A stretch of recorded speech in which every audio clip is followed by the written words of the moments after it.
పూరా లోకల్. నమస్తే, welcome to పూరా లోకల్. రాజన్న మొక్కులు భీమన్నకు ఎలా చెల్లిస్తారు?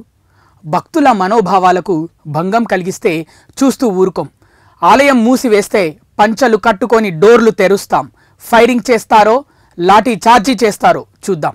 బీజేపీ నాయకులు కార్యకర్తలు సిద్ధంగా ఉండాలని శనివారం రాత్రి జూమ్ మీటింగ్లో కేంద్ర హోంశాఖ సహాయ మంత్రి బండి సంజయ్ పిలుపునిచ్చారు. కానీ ప్రభుత్వం ఏం చేయాలి? అసలు మీ ప్లాన్ ఏంది? మీ ఆలోచన ఏంది? ఇవాళ దేశంలో అనేక దేవాలయాలు అభివృద్ధి చేస్తున్నాం. ఇప్పుడు కాణిపాకం దేవాలయం కూడా అభివృద్ధి చేస్తున్నారు, కానీ ఎక్కడ మూసేలే. యాదాద్రి టెంపుల్లో కూడా ఆల్రెడీ వేదకాడ ప్రతిష్ట చేసి బాలరాముని ప్రతిష్ట చేసిన తర్వాత, బాలాలయం ప్రతిష్ట చేసిన తర్వాత అక్కడ దర్శనాలు ఇచ్చుకుంటూ పని నడిచింది. ఇక్కడ రాజన్న గుడి కోసం వస్తే భీమన్న మొక్కు అంటే ఎట్లా మొక్కుతా చెప్పండి మనం. ఇవాళ అనేక సెంటిమెంట్లు ఉంటాయి. ఇవాళ నాకు ఉద్యోగం వస్తే ఇవాళ ముఖ్యంగా ఆదిలాబాద్, కరీంనగర్, నిజామాబాద్, వరంగల్ ప్రాంతాల్లో దీంతో పాటు ఇప్పుడు మహారాష్ట్రలో ఈ మధ్యలో చాలా సార్లు కూడా నాకు ఫోన్లు వస్తూ ఉంటాయి. సార్ మహారాష్ట్ర వస్తున్నాం, మాకు రాజన్న దర్శనం కావాలని చెప్పి చాలా మంది ఫోన్ చేస్తూ ఉంటారు. మన ప్రాంతంలో ఎక్కువ కూడా ఉద్యోగం వస్తే మొక్కులు తీసుకుంటారు, పిల్లలు పుడితే మొక్కులు తీసుకుంటారు, పెళ్లిళ్ళు అయితే మొక్కులు తీసుకుంటారు, ఆరోగ్యం బాగాలేకుంటే మొక్కులు తీసుకుంటారు. ఇప్పుడు ఎట్లా మొక్కులు తీసుకున్నది? వాళ్ళ మొక్కులు తీసుకోవడానికి ఇవాళ ప్రజలు సెంటిమెంట్ దెబ్బతీయడం. వీళ్ళు కనీసము టెంపుల్ని ఎన్ని రోజులు మూసేస్తారు, ఎట్లా మూసేస్తారు, మీ ప్లాన్ ఏంది అని ప్రజలకు వివరించాల్సిన బాధ్యత అధికారుల మీద ఉంది, నాయకుల మీద ఉంది. మీరు వారం రోజులు మూసేస్తారా, నెల రోజులు మూసేస్తారా, లేకుంటే మొత్తానికే మూసేస్తారా, సంవత్సరం మూసేస్తారా? ఏమీ లేకుండా మీకు గుత్తాధిపత్యము మేము ఎవ్వరు పర్మనెంట్ కాదు. బండి సంజయ్ పర్మనెంట్ కాదు, ఇలా కాంగ్రెస్ పార్టీ ప్రభుత్వం పర్మనెంట్ కాదు, నాయకులు పర్మనెంట్ కాదు, రాయలసీమ పర్మనెంట్, భక్తుల సెంటిమెంట్ పర్మనెంట్. కానీ భక్తుల సెంటిమెంట్ దెబ్బతీసే ప్రయత్నం చేస్తే ఎట్లా కొందాం ఒకసారి ఆలోచించండి వాళ్ళు. ఈ సందర్భంగా ఆయన జూమ్ మీటింగ్లో రాజన్న సిరిసిల్ల జిల్లా భారతీయ జనతా పార్టీ నాయకులతో మాట్లాడుతున్న వీడియో సోషల్ మీడియాలో వైరల్ అయింది. రాజన్న ఆలయ అభివృద్ధిపై ప్రభుత్వ ప్రణాళిక ఏమిటి? దేశంలో ఎన్నో ఆలయాలను అభివృద్ధి చేస్తున్నాం, ఎక్కడా కూడా ఆలయాలను మూసివేయడం లేదన్నారు. యాదాద్రి ఆలయంలో కూడా బాలాలయం ప్రతిష్ఠ చేసిన అనంతరం దర్శనాలు కల్పించి అభివృద్ధి విస్తరణ పనులు చేపట్టారు. ఆలయాన్ని ఎన్ని రోజులు మూసివేస్తారు? ప్రజలకు చెప్పాల్సిన బాధ్యత అధికారులు, నాయకుల మీద ఉంది. బండి సంజయ్ ఇతర నాయకులు శాశ్వతం కాదు. బీజేపీ, కాంగ్రెస్ పార్టీ ప్రభుత్వం శాశ్వతం కాదన్నారు. శ్రీ రాజరాజేశ్వర స్వామి భక్తుల సెంటిమెంట్ గొప్పది, మేము చెప్పిందే నడుస్తుంది, నేను చెప్పింది నడవాలని అకస్మాత్తుగా ఆలయాన్ని మూసివేస్తామంటే ఎలా ఒప్పుకుంటామన్నారు. ప్రజలతో మాట్లాడి ప్రజలతో చర్చించి దర్శనాలు ఏ విధంగా ఇస్తారో చెప్పాలి. ప్రశ్నించేవారు ఎవరూ లేరు అనుకుంటే సరికాదన్నారు. బీజేపీ ద్వారా తాము తప్పకుండా ప్రశ్నిస్తామన్నారు. బీజేపీ నాయకులు, కార్యకర్తలు సిద్ధంగా ఉండాలన్నారు.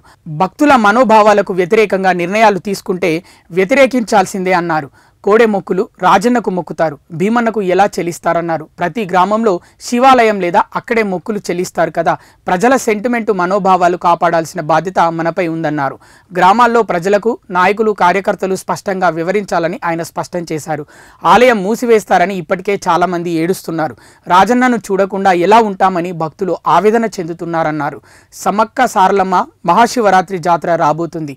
కావాలని పేరు ప్రతిష్టల కోసం ప్రణాళిక ప్రకారం ఇదంతా చేస్తున్నారు అన్నారు. అభివృద్ధిని స్వాగతిస్తాం, సహకరిస్తామని బండి సంజయ్ అన్నారు. బండి సంజయ్ చేసిన వ్యాఖ్యలకు రాజన్న సిరిసిల్ల ఎమ్మెల్యే ఆది శ్రీనివాసరావు బదులిచ్చారు.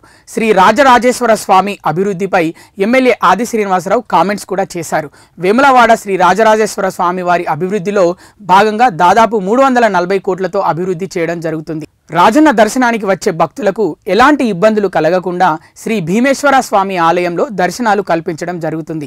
రాజన్న ఆలయంలో 64 నుండి 80 పిల్లర్లు వేయడం జరుగుతుంది. అందువల్ల ఆలయంలో భక్తులకు అనుమతి ఇవ్వడం లేదు. శృంగేరి పీఠాధిపతి వారి అనుమతితో, ఆదేశాలతో అభివృద్ధి చేయడం జరుగుతుంది. బండి సంజయ్ గారి దృష్టికి తీసుకెళ్లి ఆలయ అభివృద్ధికి సహకరించాలని కోరడం జరుగుతుంది. రాజన్న ఆలయ అభివృద్ధిలో భక్తులు ప్రతి ఒక్కరిని సహకరించాలని కోరడం జరుగుతుంది. దక్షిణ కాశీగా పేరుగాంచిన వేములవాడ శ్రీ రాజరాజం సన్నిధిలో అభివృద్ధి కార్యక్రమాలు, విస్తీర్ణ కార్యక్రమాలు ప్రారంభం కాబడతా ఉన్నాయి.